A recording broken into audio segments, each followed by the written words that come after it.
So now with that wind getting up just a little smidge, I'm just going to clip this float off, put me slightly heavier one on. This was one thing I felt, oh, I'll just have one more chuck, and you can't.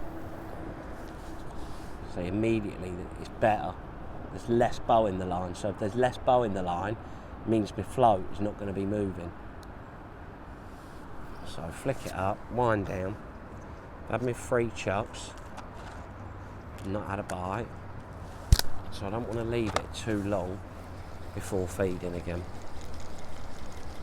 So again, try and get into that, just slow down a little bit here so you can swing it, correct your line, like take line off, that feels nice. So I'm going to just hold my rod sometimes.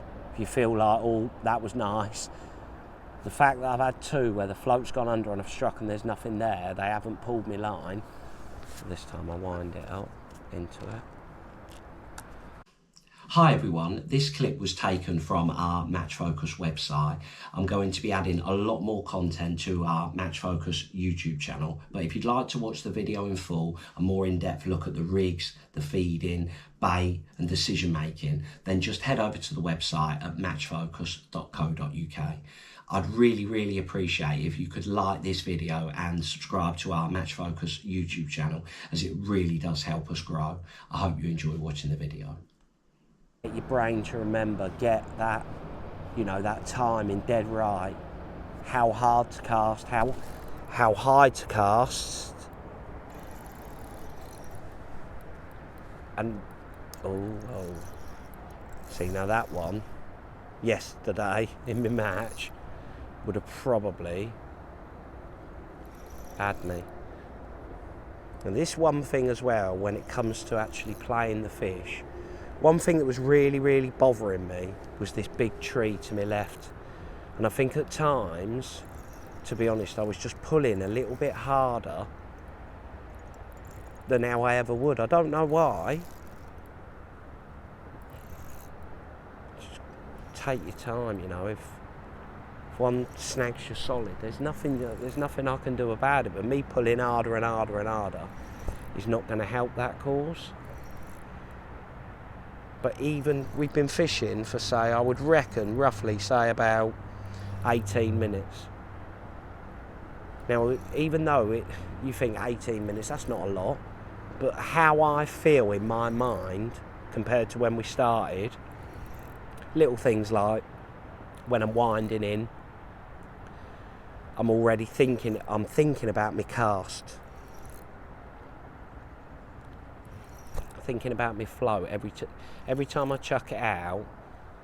Is that the right flow? Isn't it the right flow? And then the biggest thing with this is your casting.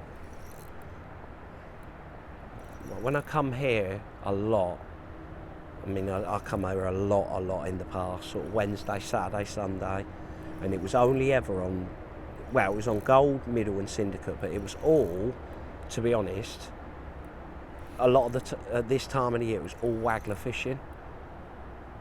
And William was unbelievable at it. He was always the man to be. And the reason being is his casting technique was so good that, just say if you cast, I don't know, 300 times in a day, I would guess for him, you know, he might have, I don't know, say 10% bad casts, say, I don't know, 30 bad casts.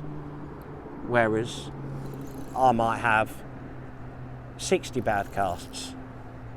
Well, if he's had 30 better casts than me, he's got 30 more opportunities of a bite. Because you catch most of these fish within a few seconds of that float landing on the very first cast. That's when you get your bites. So let him run off. And this was the thing yesterday, I just never felt settled. Is that the right word? I never felt confident, you know. I always felt, I don't know, like, oh, it's going to come off in a minute, or it's going to snag me, or I don't know, I didn't feel good, if that makes sense. I didn't not feel good, I just didn't feel confident. Yeah, that's the right word. I just didn't feel confident. So just coming and having literally, you know, an hour doing it, I feel so much better already. Nice fish. Stop it.